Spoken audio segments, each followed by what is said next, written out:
Thank you, Mr. Chairman. Admiral, you've spent a lot of time in this region in the last several years. You've thought a lot about China, as you've indicated today. Here's a kind of mind-reading question. Why are they militarizing? Why are they suddenly spending so much money? Is it because of paranoia about being attacked, or is it because of preparing for aggression? You see the difference? Yes, sir, absolutely.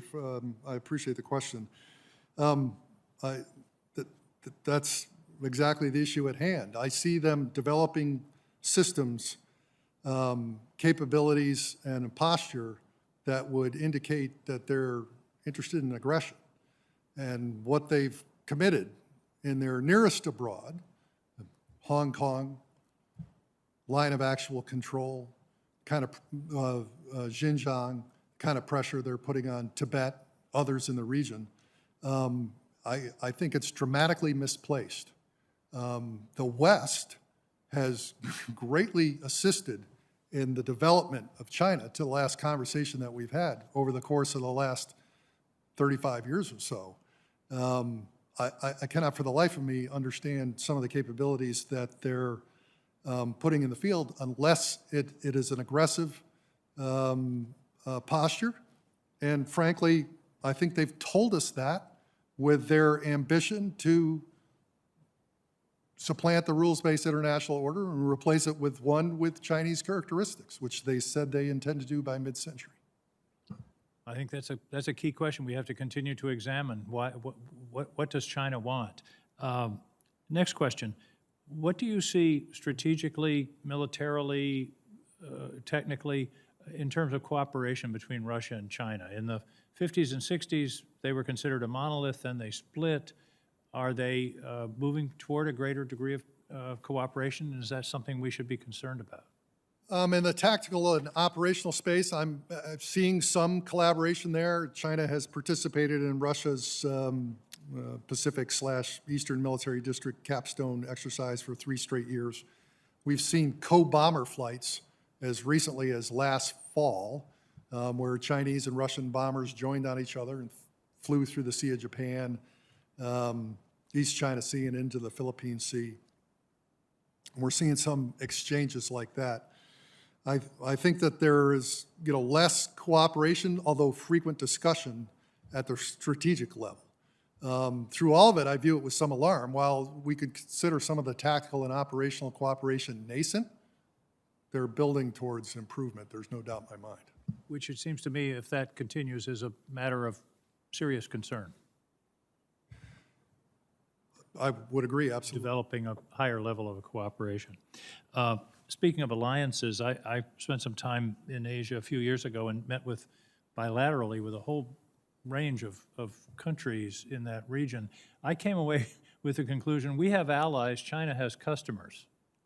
And one of my questions is, you mentioned India several times. India's always been a neutral country, if you will. Are we developing a stronger alliance with them? You mentioned them as part of the Quad. Do they consider themselves a member of something of that nature? India's long had an approach called strategic autonomy, a non-aligned approach with others.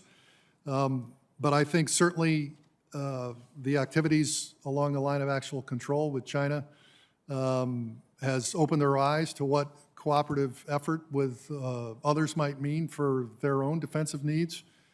We have provided some information to India in that crisis, cold weather clothing, some other equipments and things like that. And over the last several years, we've been deepening our maritime cooperation. I think you'll see India in the very near term, remain committed to their non-aligned approach, but I think they will deepen their engagement with the Quad, and I think that's a key strategic opportunity for us, Australia and Japan. That would be a geopolitical major development if India more closely aligned with those other countries.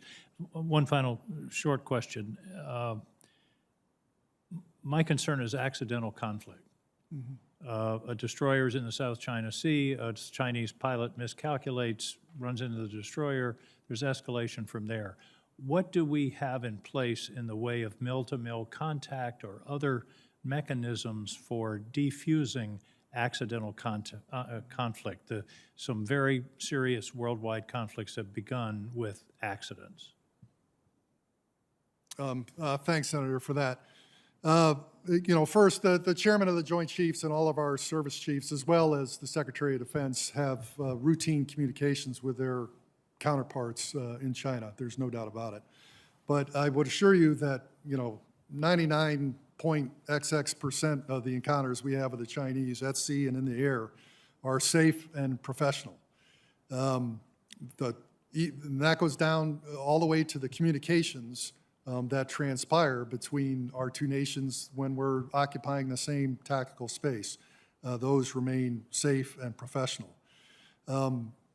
The repeated narrative of miscalculation, is really born from China, because I hear it through diplomatic means. They're threatening other nations of a miscalculation in order to deter us from doing what is rightfully the international operations that we do in the East China Sea and South China Sea. We will continue to endeavor to keep our, aviators and our mariners, properly informed of the risks that were out there, but make no mistake about it. Our expectation is that China conduct themselves safe and professionally at sea and should going forward. Thank you. Thank you, Admiral. Thank you, Senator Chairman. King.